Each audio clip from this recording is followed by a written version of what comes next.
Шинжлэх ухааны мэдээ галуу шоу нэвтрүүлэг эхэлж байна. За, уг нэвтрүүлэг NTV телевизүүлэн Од Мөндөр радио 83.3 107 телефон YouTube сүгуудаар танд хүрч байгаа. За, өнөөдрийн шинжлэх ухааны мэдээ бол тархины нейрон усыг хэмлэлээр хийжээ гэдэг юм мэдээ байна. За, өмнөд Калифорни их сургууль гэж үүдэг USC гэдэг.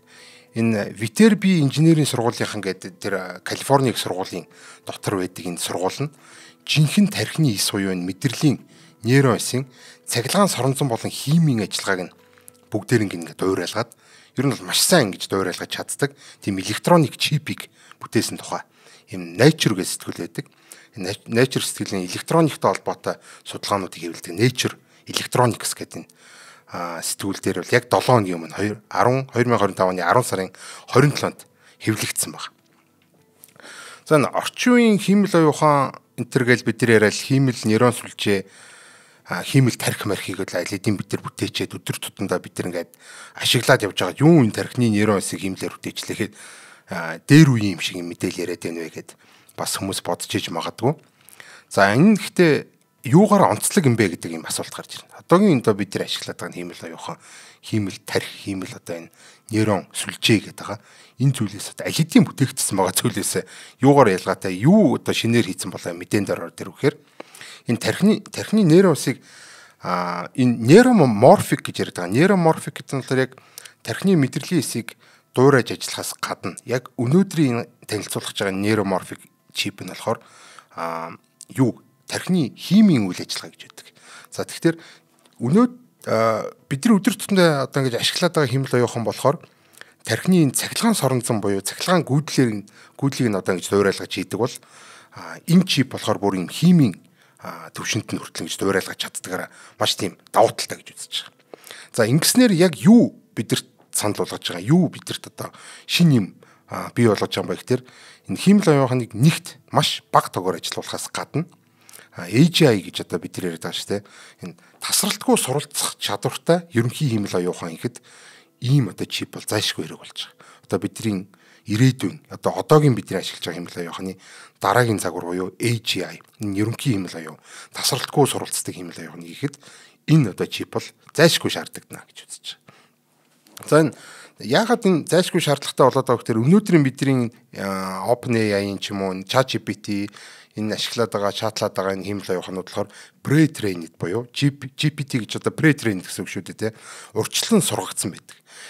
Урьдчилаад эхлээд нэг л удаа сургагдсан байхад дахиж одоо суралцдаггүй буюу одоо ингээд шинээр суралцах чадваргүй ийм хиймэл оюухан байдаг бол бид нар шинээр суралцдаг болох нь заавал энэ одоогийн өнөөдрийн танилцуулах гэдэг энэ чипийг бид нар ашиглах шаардлагатай байдаг гэсэн үг. За энэ юунаас одоо юу ашиглаад бид нар ийм хийх боломжтой болдог гэдэг нь MEM resistor гэдэг ийм электроник элемент байдаг. За энэ элемент нь болохоор ерөнхийдөө болохоор diffusive энэ удаагийнх нь болохоор diffusive MEM resistor гэдэг нэг жоохон сонин хэлэхэд хэцүү.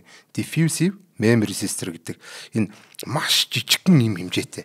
Ер нь бол ингээд хэмжээг нь хэлэх юм бол 4 микрометр квадрат талбай дотор нэг хиймэл нейрон эс багтахаар хэмжээтэй маш жижигрүүлж өгснөөр энэ орчин үеийн одоо өмнө нь бол MEM resistor гэж байдаг байсан. Өнөөдрийн танилцуулж байгаа MEM resistor-ийн хамгийн том давуу тал нь 4 микрометрийн ийм жижигхэн талбайг эзэлдэг.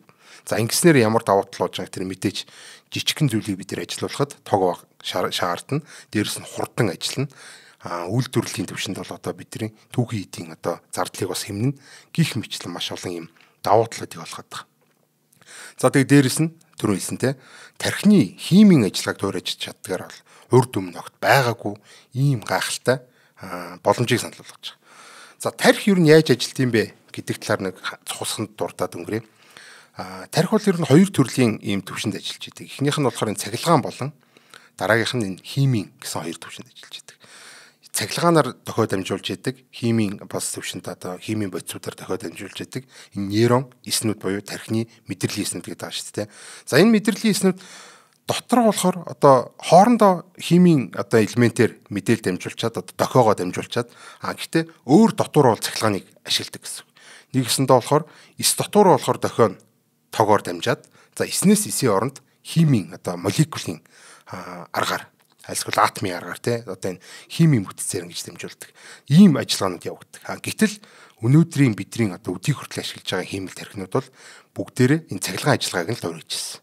За тэгэхээр дүнгиж бид нар цахилгаан ажиллагааг дуурайчаад өнөөдрийн энэ хэрэглээг энэ хиймэл оюунуудыг хийж явуулаад хахад дээрэс нь одоо энэ химийн ажиллагааг нэгэ дуурайлгаж чаддаг болчих юм бол одоо жинхэнэ одоо бидний нөө сэтгэл зүйтэй, сэтгэл хөдлөлттэй ийм хиймэл оюуханыг хийх боломжтой болж байгаа нь их онцлог. За цахилгаан хэлхээнд үндсэн 4 элемент гэж байдаг. Эсэргүүцэл, индуктор, конденсатор, тэгээ дөрөвт нь болохоор мем резистор гэдэг.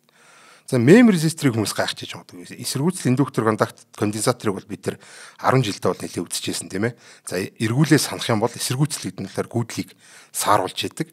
Ийм одоо усны хоолоогоор зүүрлээ ярих юм бол усны хоолойд ингээд тавьсан юм саад боолт шиг юм байна гэсэн. Тэгээ тэрүүгээр нь усны одоо урсгал гарахтаа ингээд эсэргүүцэл болж идэг юм зүйл. За ерөнхийдөө бүх цахилгаан хэрэгслүүд одоо бидний хэрэглэж байгаа телевизэр, радио, гар утас одоо энэ тоосоор хөрөгч мөрөгч бүгдээрээ өөрсдийн гэсэн эсэргүүцэлтэй байдаг. Тэгээ дээрэс нь ч нөө эсэргүүцэл их багцсан төдий ч нэг гүйдлийг бууруулж идэг болохоор цахилгаан гүйдлийн хувьд нэг тийм айхтар сайн зүйл биш ч гэсэн гэлээ юм. Олон салаа одоо өнөөдрийн бидний электроник хэлхийг бол удирдахын тулд бидэрт энэ одоо гүйдлийг нь зохицуулах зорилгоор албаар бас юм эсэргүүцлийг тавих юм шаардлага үүсдэг. За дээрэс нь хоёр дахь нь бол индуктор гэдэг юм элемент гэж байгаа. За цахилгаан гүйдлийг болохоор цахилгаан гүйдэл одоо ингээ үүсэхтэй ер нь бол бидний цахилгаан соронзон орны хууль гэж байдаг те. Цахилгаан гүйдэл үүсгэхэд ингээд соронзон ор үүсэж байдаг. За тэгвэл тухайн ингээд төмөр утсыг одоо дамжуулагч утсыг ингээ ороогоо тавьчих юм бол тэр дотор юм соронзон ор нь маш хүчтэй үүсээд тэр үүссэн соронзон ор нь гүйдэл гүүхээ уйлсан ч гэсэн тэр соронзон ор нь эргээд одоо гүйдэл болоод нэгэсэндээ гүйдлийг эргүүлээд дэмжиж яадаг. Нөө усны хоолоогоор жишээ хэлэх юм бол тэр дотор нэг юм хүнд синс тавьсан гэсэн. За эхлээл ингээд гүйдэл гүгд бол нэлээд их эсэргүүцэлтэй.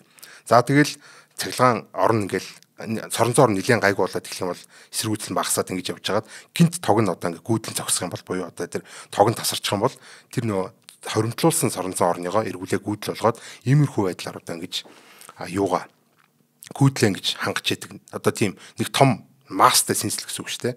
Тэрүүгээр урсгал өнгөрөөд ингээд синс эргээд тэгээд урсгаа болцсон ч гэсэн синс нь өөрөө ингээд эргээд тэгээд ингээд юу яж идэг. Усаа ингээд эргүүлээд түлхэж идэг. За конденсатор гэдэг юм байдаг. Цахилгаан гүйдлийг одоо илүүдлийг нь өөртөө хоримтлуулж байгаа. Тэгэл батарей шиг өөрөөгөө ингээл гүйдэлч ингээл нэг их сэл багасаал ингээл янз бүр болоод ингээд нөө одоо гэрэл мэр шатаач гээд компьютер энэ төр шатаач гээд байж ангууд илүүдлийг нь өөртөө шингээж аваад дутагдaltaй үед нь өөрөөс ингээ эргүүлж гаргаа батарей шиг ажилдаг ийм зүйлийг одоо жишээл нь усны дахиад хоолой дээр ингээд ярих юм бол нэг юм шаар шиг нь тавьсан гэсэн. Тэгэл тийшээ илүүдл ус нь ингээ тийшээ ороод тэгэл жоох ингээд нэг гүйдэл усны гүйдэл нь багасаад эхлэнгүүт өөрөөс ингээ эргүүлж хаж гаргаад тэрнээс хоош бүх ингээд гүйдэл нь бол ингээ гоё тэгшгэн болж идэг. За ийм 3 төрлийн энэ цахилгаан одоо элементүүд байсан. Одоо үндсэн 4 элементүүдийн 3 нь гэдэг чинь. 1971 онд болохоор энэ Леон Чуа гэдэг хүн болохоор мем резистор буюу одоо энэ дөрөвт элементийг танилцуулсан. За энэ болохоор өөрөө ер нь бол резистор гэж байгаа болохоор энэ эсэргүүцэл гэсэн үг. Гэхдээ мем гэдэг нь memory гэж байгаа тийм. Memory резистор буюу санах хон одоо санах хоотой сандаг ийм эсэргүүцэл. Нэгснэ дээгүүр нь хэрэг гүйдэл гүйснийг ингээ санаад үлдчихдэг. Ийм эсэргүүцлийг болохоор мем резистор гэдэг. За тэгэхээр өнөөдөр бол бидний электроникт болохоор энэ 4 элементийг үндсэн 4 элемент гэж нэрлэдэг. За электрон сүлжээ гэж 2 юмыг яриад байгаа юм л да бид нэр. За энийг бас ингээд ярих шаардлага болно. За электроник хэлхээ гэдэг нь болохоор энгийн одоо бидний цахилгаан хэлхээ буюу электрон хэлхээнээс одоо түрүүнийх ч юм болохоор электрон хэлхээний 4 элемент байсан шүү дээ тийм ээ. Тэгвэл электроник хэлхээ гэдэг нь болохоор транзистор, диод зэргийг одоо ашигладаг. Одоо нөгөө энгийн цахилгаан буюу электрон хэлхээнээс өөр үүдэг. За нэг өсөндөө электрон хэлхээнийх нь болохоор түрүүний эсэргүүцэл, индуктор тэр юу лээ? Эсэргүүцлийн дээр мем резистор, конденсатор гэдэг юм 4 юм байж байгаа бол энэ электроник хэлхээнийх нь болохоор транзистор, диод гэдэг юмнууд байдаг. За шугамн бус элементүүд гэж нэрлэдэг. За транзистор нь ерөнхийдөө унтраалгатай л адилхан. Дахиад нөгөө нэг усныхаа хоолоогоор ярих юм бол нэг усны хоолоогоор гүйдэл одоо ингээд ус гүнгүүд нөгөө усны хоолойд бас ингээд ус гүйдэг. Нэгээс нь унтраалгах шиг. За диод нь болохоор нэг тийш нь усыг гүйлгээд нөгөө тийш нь усыг гүйлгэх нь болиулдаг ийм 2 элемент гэж байна. За тэгэхээр электроник хэлхээ гэдэг бол энэ транзистор, диод 2 байна. Электрон илгээгээд нь болохоор саний энэ резистор, мем резистор, индуктор, конденсатор гэдэг юм. За тэгвэл энэ diffusive mem resistor гэдэг нь одоо өнөөдөр ярих гэдэг энэ зүйл нь болохоор транзистор болон mem resistor хоёрыг нийлүүлсэн ийм ажиллагаатай. Гэдгээрээ болохоор урд өмнө огт байгаагүй ийм зүйлийг танилцуулсан байгаа.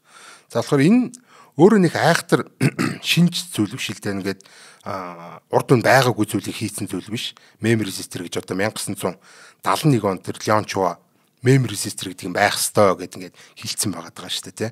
Тэгвэл тэр нь одоо ингээд удалгүй ингээд юм гарч ирсэн гэсэн өнөөдрийн бидний компьютерт хэрэглэгдэх хараахан болоогүй хөгжил нь ингээд болоогүй гэж байгаа. Дээрээс нь одоо бидний нөгөө хиймэл аюу ухааныг AGI буюу нэмж сурдаг ингээд тогтмол үргэлжлүүлээ сурдаг. Одоо бид нар бол ингээд юу ч хамаагүй ингээд зүгээр ингээд хийж явахдаа өөртөө сураа явчихдаг бол одоогийн бидний хиймэл явахын сурч чадахгүй урьдчилан сургагддаг гэдсэн шүү дээ. Тэгвэл энэ AGI буюу ингээл байнга суралцчихэд хиймэл явахын байхын тулд заавал mem resistor байх хэрэгтэй. Mem resistor нь хаана вэ гэхээр одоо хүртэл яг тийм бидний хиймэл явахны төвшөнд ашиглаж чагаар хэмжүүл болоогүйсэн, хэтэрхий том байсан, ашиглахад хэцүү байсан, үйлдвэрлэхэд хэцүү байсан бол энэ diffusive mem resistor гэдэг зүйл болохоор одоо бид нар өнөөдөр ашиглах боломжтой маш жижигхэн энэ зүйл болж байна гэсэн. За мэдээж жижигхэн байна гэдэг бол жижигхэн орон зай дотор илүү их хийж хагаад одоо бидний хиймэл явахны хүчин чадал сайжирна гэсэн үг шүү дээ тий. За тэгээд дээрэс нь хамгийн чухал зүйл бол энэ цахилгаан одоо эрчим хүчийг маш бага зарцуулдаг ийм даваа талтай. Одоо бидний тарих бол өөрөө бол маш бага одоо тоогоор буюу 20 ватт тоогоор л ерөөсөө ажилтдаг. Гэтэл бидний тархинд дотор хичнээн дэр бум ийм юунууд мэдрэлийн эснүүд байж идэг. Гэтэл одоо бид нар энэ өнөөдрийн цахилгаан хэлхээ өнөөдрийн электроник буюу одоо энэ GPU, CPU гэдэг зүйлүүдээр ийм зүйлийг хийх гэж оролдох юм бол юун 20 ватт дийлдэхгүй их тог одоо идэнэ. Өнөөдрийн бид нар ашиглаж байгаа ихэнх хиймэл аюуханууд бол маш их тог иддэг гэдгээр бол ингэж маш их шүүмжлэлт агуулдаг юм зүйл. Тэгвэл энэ diffusive mem resistor гэдэг юм ашигласнаар болохоор бид нар бараг тог идэхгүй шээ. Одоо бид нар яг л тархи шиг маш бага тог иддэг хэрнээ нэг одоо үргэлжлүүлж сурах чадвартай ийм зүйл болж байгаа. За тэгээд түрүүн хэлсэн энэ тархины цахилгаан үйл ажиллагааг дуурайлгаж чаддгаас гадна энэ химийн ажиллагааг дуурайлгаж чадна гэдэг бол энэ бол урд өмнө нь бид нар огт харж байгаагүй, бодож байгаагүй энэ юу болох нь бол мэддэхгүй юм цоошин зүйл болчихж байгаа юм л да. За юу гэсэн юм бэ гэхээр за бидний бол одоо ингээ ихэнх өдөр тутмын ажлууд одоо юу гэдэг нэг юу гэдэг штэ булчингийн санахаа гэж байдаг. Одоо бид нар өөрсдөө ухамсаргүй хийдэг. За жишээлбэл нэг юмд ингээд хурууга ингээд халуун юмд хүрэхэд ингээд тэрнээс ингээд халуун юмнаас хурууга татаж авдаг юм хөдөлгөөнүүд гэдэг ч юм уу те хориг уруул гэдэг баха те. Ийм зүйлүүд байгаа. За тэгвэл энэ зүйлүүд чинь бүгдээрээ цахилгаан энэ зүйлүүд цахилгаан ажиллагаан дээр одоо бидний мэдрэлийн зөвхөн одоо тархин дотор байгаа биш бидний гар бидний бие дотор хүртэл ингээ дүүрэн мэдрэлийн эснүүд нейрон эснүүд байж байгаа. Энэ эснүүдийн цахилгаан үйл ажиллагаан дээр нь явж идэг бол бидний нөгөө нэг сэтгэл хөдлөл альсвал одоо бидний мууд энэ төр гээл яриад идэгтэй өнөөдөр гоё ааштай байна, сайхан ааштай байна, уур хурж байна, одоо баяр баясгалантай байна. Нөгөө нэг бахан гормоны үйл ажиллагаануудын энэ төр гэдэг бүх юмнууд чинь ерөөсөн химийн төвшөнд явж идэг. Гэтэл тэр химийн төвшөнд явж байгаа юм бол өнөөдрийн бид тэр зөвхөн цахилгаан хэлхийг цахилгаан ажиллагааг нь тархины одоо дуурайлгаж хийж байгаа хэмэл явахнууд одоо дуур ажиллаж чадна болохоос шул ерөөсөн гэж жинхнээс нь хийж чадахгүй байдаг бол энэ diffusive mem resistor гэдэг зүйл нь болохоор яг тэр одоо бүрэн дуурайна гэсэн. Нэгсэнд одоо бидний сэтгэл хөдлөлийг одоо бидний одоо энэ ад жаргал баяр зовлонгоо бүх юмнуудыг одоо дуурайх биш одоо шууд өөрөө хийх боломжтой болж байгаа гэдэг бол энэ миний бол санаад багтахгүй ийм очирхалтай зүйл байж байгаа. За ямар ч сан одоогийн байдлаар бол нэлийн цөөхөн ширхэг нейрон эснүүд одоо үйлдвэрлэсэн. Одоо ер нь бол нэг ширхэг нейрон эсийг үйлдвэрлээд тэгээ тэрийг болохоор нэг чипэн дээр ингээд суулгацсан байж байгаа. За ирээдүйд илүү олон болох мэдээж шаардлагатай. За тэгээ дээрэс нь өөр нэг тулгарч байгаа асуудал бол энэ үйлдвэрлэлийн шатанд хүртэл бол энэ мэдээж цоошин зүйл юм чинь судалгаа хэрэгтэй, сайжруулалт хэрэгтэй, докторжуулалт шаардлагатай ийм зүйл байж байна. За ямар ч өнөөдрийн миний сонгосон мэдээ бол ийм мэдээ байж байна.